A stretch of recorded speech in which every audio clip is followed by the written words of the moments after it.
রাজধানীর তাঁতীবাজার এলাকার সরকারি জায়গায় অবৈধ স্থাপনা উচ্ছেদ অভিযানে মোবাইল কোর্ট পরিচালনা করছে রাজুক। সেখান থেকে সরাসরি যুক্ত হচ্ছেন সহকর্মী সানি মৃধা। সানি, অভিযানে কতটি অবৈধ স্থাপনা উচ্ছেদ করা হলো এখনো পর্যন্ত, সর্বশেষ তথ্য জানাবেন।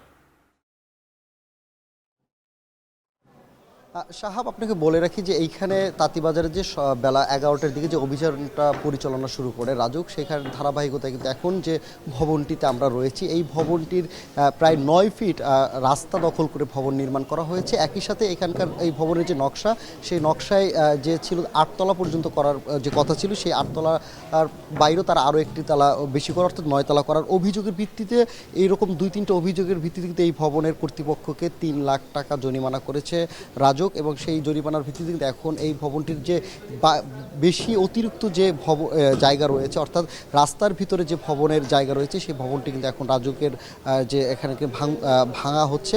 অর্থাৎ এর আগে যদি আমি বলি যে এখানে যখন আসা হয়, এখানে কিন্তু বেশ কিছু নিয়ম বহির্ভূত অভিযোগের ভিত্তিতে এই ভবনটিতে তারা অভিযান পরিচালনা করে এবং সেই ধারাবাহিকতায় কিন্তু এখানে এখনও ভাঙচুর অব্যাহত রয়েছে। এর আগে যদি বলি, এখানে প্রথমে তাঁতীবাজার ঢুকে কিন্তু বেশ কিছু ভবনে তারা বৈদ্যুতিক লাইন বিচ্ছিন্ন করা হয়। তাদের অভিযোগ ছিল যে এখানে আবাসিক প্রকল্প বা আবাসিক ভবনে তারা বাণিজ্যিক কার্যক্রম পরিচালনা করার অভিযোগে কিন্তু তাদের যে বৈদ্যুতিক লাইন আছে সেগুলো বিচ্ছিন্ন করা হয়েছে।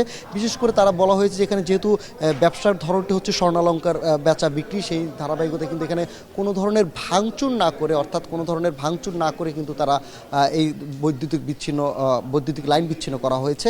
একই সাথে যেহেতু পুরান ঢাকাতে বেশ কয়েক বছর পরপরই শোনা যায় বিভিন্ন অগ্নিকাণ্ডের ঘটনা ঘটে, এই জন্য সতর্কতার সাথে কিন্তু এই ধরনের অভিযান তারা আগামীতে অব্যাহত রাখবে। একই সাথে এই যে অভিযানের যে ধারাবাহিকতা শুরু হলো, সেই ধারাবাহিকতা কিন্তু আগামীতে অব্যাহত রাখবে বলে রাজুকের যারা মোবাইল কোর্ট পরিচালনা করছে তারা আমাদেরকে জানিয়েছে। তো সাহাব, রাজুকের অভিযানের সবশেষ এই ছিল আমার কাছে।